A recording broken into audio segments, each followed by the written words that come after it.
Hey everyone, and welcome back to Ideanthro.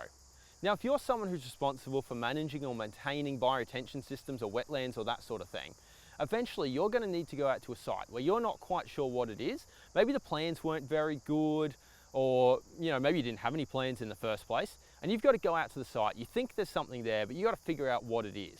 I want to give you a really quick and simple way to test if it's a bioretention system. So here's what we do.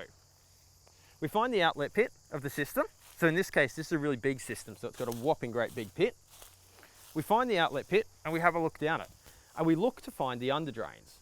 So the vast majority of bioretention systems will have an underdrain of some sort to drain the water away. And so here we see it in this one. It's one big underdrain.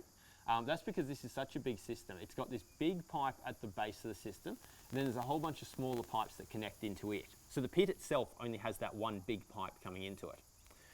So we can look down, we find this underdrain, and we go, sweet, we know this is a bioretention basin. Now here's the thing. If you find the underdrainage pipe, spinning this back around, if you find the underdrainage pipe in the outlet pit, you can be 99% sure it's a bioretention basin.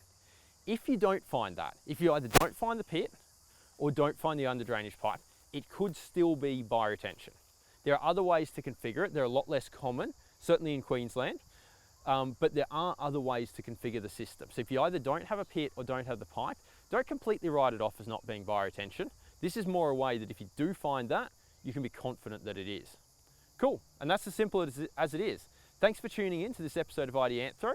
If you want more videos from us, want to know more about what it is that we do, you can contact us in a bunch of different ways. You can find us online at ideanthro.com. We have a mailing list on the bottom of the front page. Just scroll down. You can sign up if you want to automatically receive all our new videos. You can also find us on Facebook at facebook.com, and you can find us on YouTube, which is where we post all the videos, and presumably where you're watching this right now.